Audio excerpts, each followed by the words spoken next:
Few countries on Earth can rival the breathtaking beauty of Switzerland. Although it's relatively small in size, Switzerland offers a variety of landscapes for travelers to enjoy. So whether you're just looking to reconnect with nature, recharge from the 9-to-5 grind, or find inspiration for a project, here are my top 10 villages that you should check out in Switzerland. Rarely in my travels have I seen something that actually made my jaw drop in amazement, and I'm happy to say that my visit to Lauterbrunnen was one of those experiences. A short 20-minute train ride from the resort town of Interlaken is Lauterbrunnen, which translated to English means many fountains. Made famous for its 72 cliff-faced waterfalls, Lauterbrunnen looks like something straight out of a fantasy novel. And in fact, it was actually the inspiration for Rivendell from J.R.R. Tolkien's The Lord of the Rings. In the winter, Lauterbrunnen is the perfect hub for all of your winter sports activities, and in the summer, it's a great place to go on some incredible hikes. A short 5-minute walk from the village will take you to Europe's largest free-falling waterfall, Staupe Falls.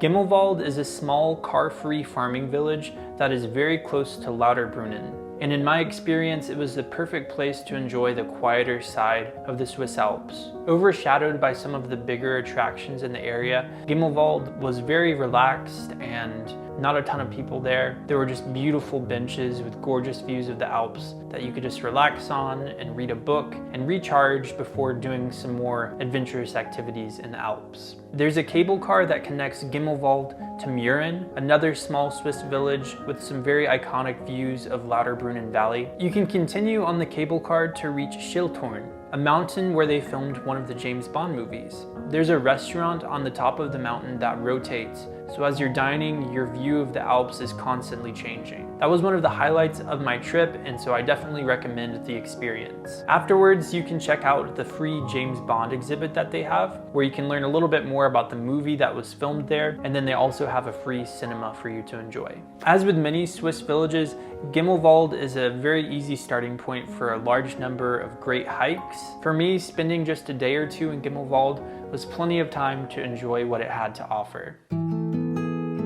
Another Swiss village straight out of a storybook is Morkote. Situated on the southern side of Lake Lugano, one of Morkote's most striking features is the large castle that was built to help control and protect commerce on the lake. Another popular attraction is the Church of Santa Maria del Sasso. That's a unique location, makes for some incredible pictures. Due to its southern location, Morkote's climate is very mild compared to the rest of Switzerland, making it a good place to stop in and visit pretty much any time that you're traveling. However, due to the popularity of this destination, I recommend planning your trip for the off-season, which is May and June, or September and early October. Located in southern Switzerland at the base of the Matterhorn, one of the tallest mountains in the Alps, is the charming car-free village of Zermatt. Zermatt is a mountain resort town that is known all over the world for its skiing, hiking, climbing, and the striking view of the Matterhorn, which can be viewed from basically anywhere in the village. If you have some experience mountaineering, you can climb the Matterhorn in around 2 days. If you're not quite up for that challenge, there are a number of great viewpoints that are easily accessible via cable car. Another unique experience you don't want to miss is walking across the large suspension bridge that has a great view of the town. The peak winter season in Zermatt is from December until Easter, while the peak summer season is from June until the middle of September. So you'll want to plan your trip accordingly based on what you plan on doing.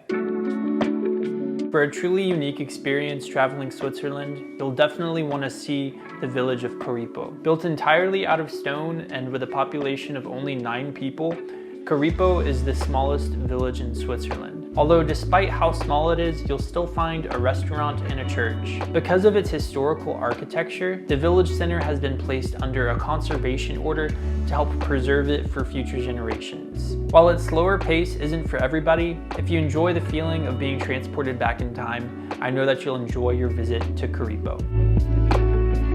If you're ready to experience something other than the mountains, then you'll love your stay in Apes. Located in the southwest of Switzerland, Apes is famous for its wine production and wine terraces with incredible views of Lake Geneva with the distant Swiss Alps in the background. During your visit, you can wander the colorful streets, sample the local wine, and go hiking near the village to find the perfect photo op. Bright and sunny weather is ideal for a visit to Apes, so I recommend planning your trip for late spring or early autumn.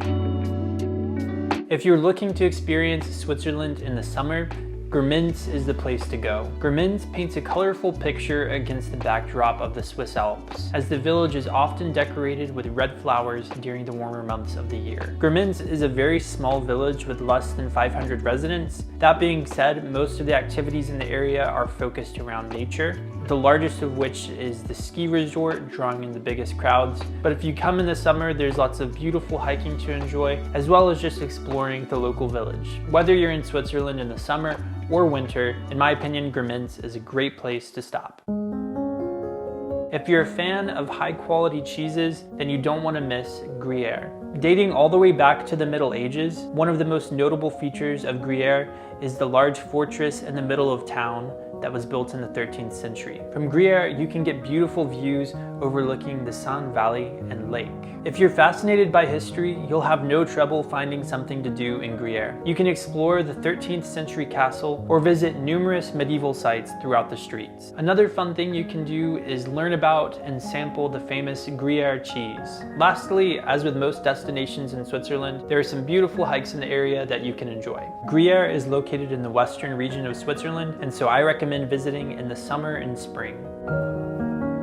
The next village in my list is Leukerbad. Leukerbad is famous for its ancient history and its therapeutic thermal baths. Its popularity has made it the largest spa and wellness resort in the Swiss Alps, and so it's the perfect place to go to relax and unwind. The thermal springs are accessible all year round, however they're particularly satisfying in the colder months of winter. In Leukerbad, you'll find plenty of luxurious hotels and restaurants to enjoy. If you get tired of relaxing and you feel like doing something more adventurous, there are a number of nature excursions near the resort that you can enjoy. All in all, Leukerbad is a great place to relax and recharge before tackling some of the more adventurous activities in the Swiss Alps.